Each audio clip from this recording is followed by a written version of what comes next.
Conflito. É uma parte constante da experiência humana, não é? Mas por quê?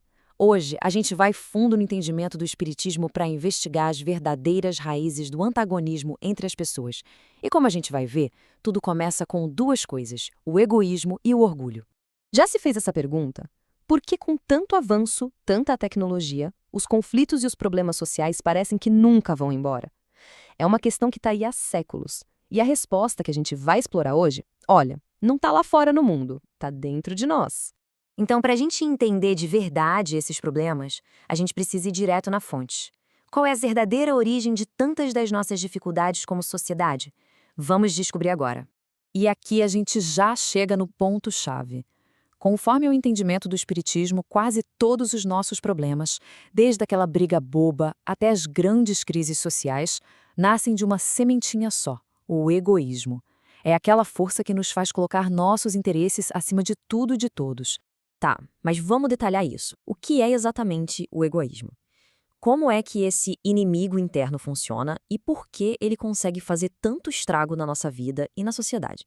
A definição é bem direta, né? Egoísmo é se colocar em primeiro lugar, a ponto de simplesmente ignorar o que os outros precisam ou querem. Agora, imagina uma sociedade inteira onde todo mundo age assim. O resultado é óbvio, um conflito sem fim, onde cada um está lutando só por si mesmo. E olha só que metáfora poderosa essa. O egoísmo e o orgulho são como vermes roedores.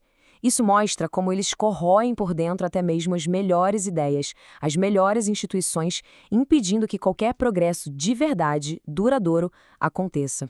Mas a nossa investigação não para por aqui, não.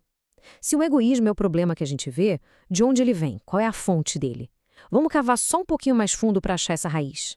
E achamos. A raiz de tudo é o orgulho. Aquele sentimento de se achar melhor, de acreditar que os nossos direitos são mais importantes que os dos outros. É essa visão toda distorcida sobre nós mesmos que alimenta o comportamento egoísta. Afinal, se alguém se sente superior, por que iria se preocupar com os outros? Então, a cadeia do conflito fica bem clara, né? É um passo a passo. Tudo começa lá dentro, com o orgulho, esse sentimento de superioridade. Isso se transforma em egoísmo, que é a atitude de se priorizar. E no fim, o resultado é o conflito, a ação de passar por cima dos outros para conseguir o que se quer.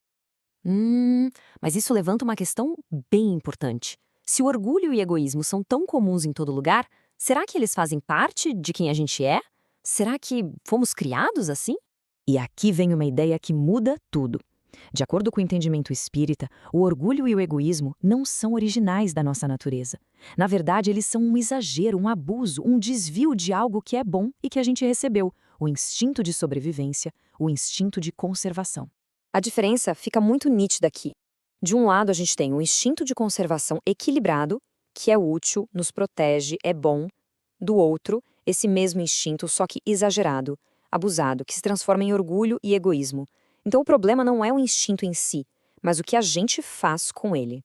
Ok, se a gente já entendeu o problema e de onde ele vem, a pergunta agora é: qual é a cura? Bom, a resposta está num caminho que é o oposto completo disso tudo: o caminho da fraternidade.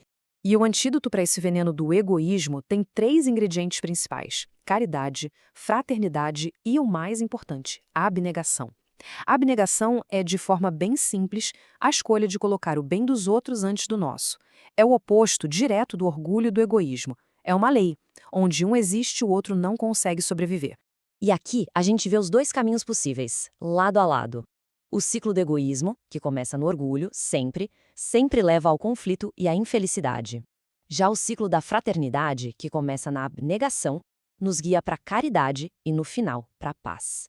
A escolha entre esses dois ciclos é o que define o nosso destino como sociedade. Tudo isso nos leva a uma conclusão bem lógica. Se a solução existe, onde a gente deve concentrar a nossa energia? Onde é que acontece a verdadeira batalha pela harmonia? E aqui está o ponto mais crucial de todos. A luta não é contra um sistema, não é contra outras pessoas. Para construir um mundo de fraternidade, é absolutamente essencial, primeiro, destruir o que causa o conflito dentro de nós. A mudança precisa começar aí, dentro de cada um, atacando a raiz do mal. E essa citação, nossa, ela resume tudo de um jeito muito forte. O orgulho e o egoísmo são a chaga, a ferida aberta da nossa sociedade. É ali que a gente precisa focar toda a atenção se o desejo é de verdade construir um mundo melhor. Então, a gente termina com essa reflexão. Se a cura para os problemas do mundo começa por dentro, a verdadeira pergunta que fica é: qual é o primeiro passo que cada um de nós pode dar nessa jornada de transformação?